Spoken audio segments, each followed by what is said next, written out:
Yeah, so really, and then nothing for me exemplified this as how the news mistreated Liz Truss when she became the UK Prime Minister 2 years ago, and I still say that she is the best Prime Minister the UK has had in the past 20 years, and passed some very good common sense supply side economics policies, and the media colluded to take her down.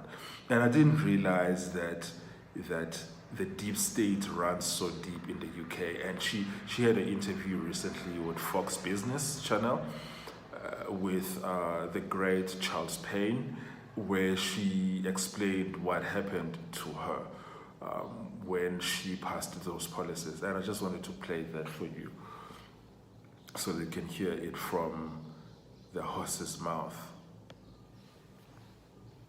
Of course, that energy crisis. Then you had this mini budget, awaken the so-called bond vigilantes, and the establishment ran you out of office. It really, if you could, talk to us a moment about that, because the way the markets reacted there, we're starting to have some negative market reactions here, and yet President Trump tonight probably will stand strong on his convictions. Well, what I wanted to do was get the British economy going by cutting taxes, getting on with fracking, drill baby drill, cutting regulations. And the economic establishment in Britain, particularly the Bank of England, our version of the Federal Reserve, did not like that one jot. And what happened is they deliberately undermined my budget. Yeah. They announced the sale of gilts, so the sale of government debt the night before the budget, and their failure to regulate the pension market ended up getting blamed on me. And what I discovered was just how powerful the British deep state was, because they didn't just take those actions, they also spent their time briefing the press, leaking, and the entire establishment worked to undermine what I was doing. But in Britain, we now face an energy crisis. We've got the highest energy prices in the world. Our economy is doing very, very badly, and government debt can't be repaid. So what President Trump is doing is absolutely the right thing. But there's no doubt that the global elite, and they meet at Davos, they are the central banks around the world, have a particular view on the way the economy should be run. And it's not been good for any of our countries. So I'm very pleased to see that President Trump is breaking out of that. Yeah, I just have to keep hold of that for now. When I heard this interview that she did with Fox Business Channel, I was so stunned, because for me, I didn't realize how widespread the anti-conservative bias is in institutions in the UK, in the West, that you can actually have a central bank actively undermining a duly elected government. That is actually treason. It's actually treason. And then the fact that they actually manipulated the markets negatively in order to make her fail, leaking information to the press, giving the press false information in order so that the press, which is already biased against her and her policies, to write all of these incendiary articles condemning her policies which were actually going to be very good for the UK.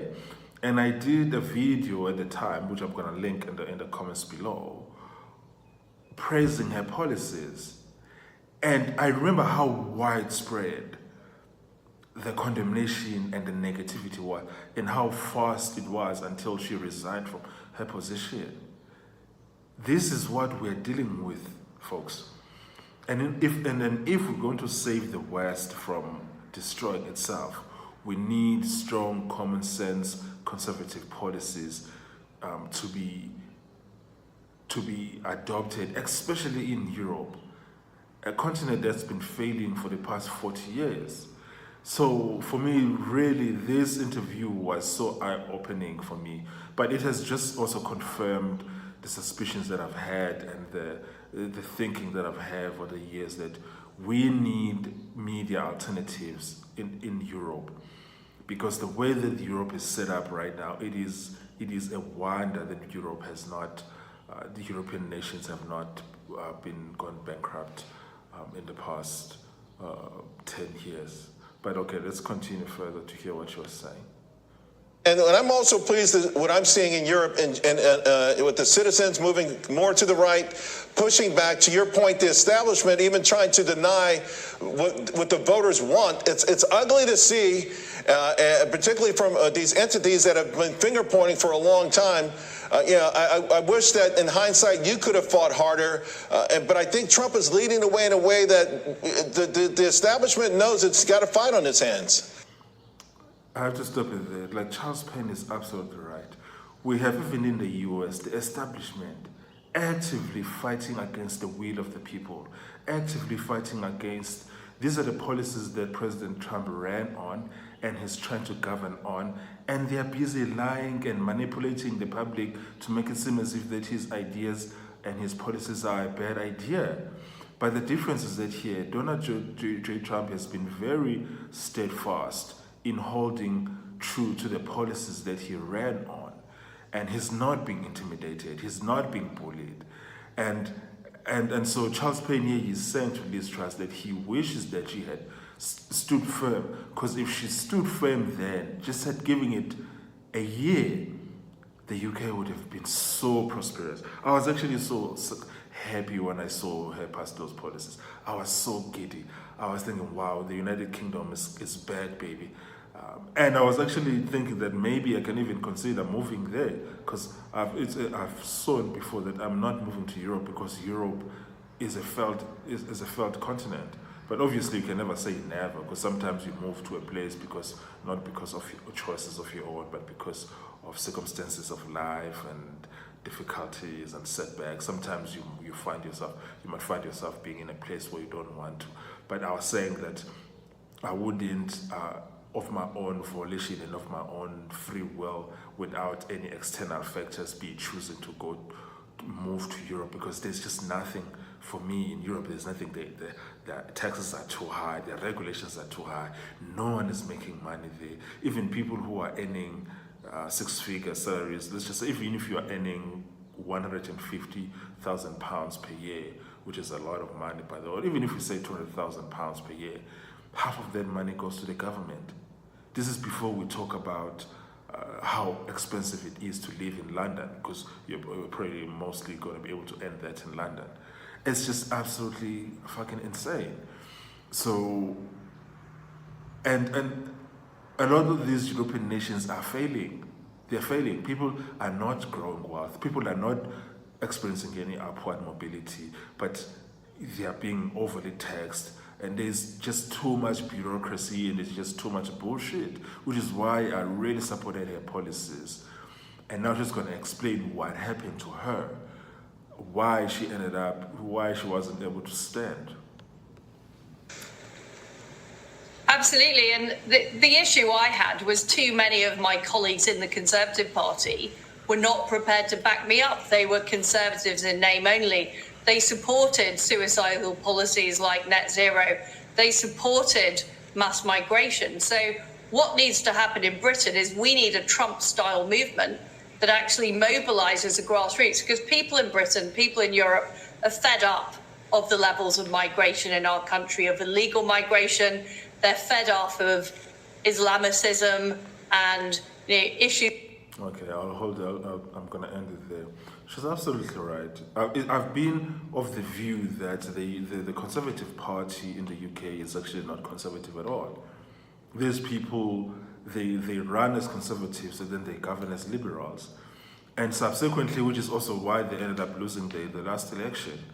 And which is also explains how she wasn't able to continue with her policies, which were probably the best policies that have ever been put forward in the UK in the past 20 years, because as a prime minister in the United Kingdom, you serve in the at the pleasure of the parliament, because the United Kingdom have a parliamentary system like South Africa. So she couldn't do anything without the support of her conservative members of parliament. and a lot of them are not conservatives at all. They are actually conservatives in name only. If you look at the Conservative Party in the UK, these folks are not conservative. They are absolutely not conservative. And so she's right when she says that the UK needs a Trump-style kind of revolution or movement, because that's the only thing that's going to save them from being a failed economy, which they are. Yeah, but with that said, I'm actually very disappointed in terms of how Europe, a continent that has given the world so much in the past 200 years, in terms of where they've been in the past 50 years. There's not a single European economy that has grown like significantly in the past 20 years. They're not going anywhere. And the largest economy in Europe is obviously German, but they are also not growing. These are historical sizes, so it's not coming from what they are doing now. They are a shrinking economy. All of them are shrinking. There's really nothing happening in Europe, and when you are in a middle income to sort of high end, it's very difficult in these places. I'm thinking, if you're earning, for instance, £50,000 per year, you are basically living in poverty in the UK.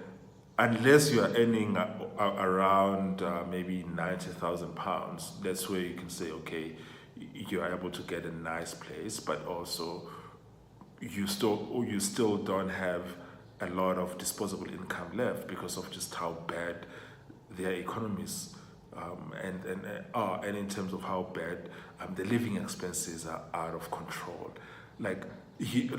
London in particular, it's just, I don't know what would possess me in order for me to end up living in a place like London. It's actually absolutely unthinkable. Yeah, but anyways, this is my thoughts about what's going on in that continent.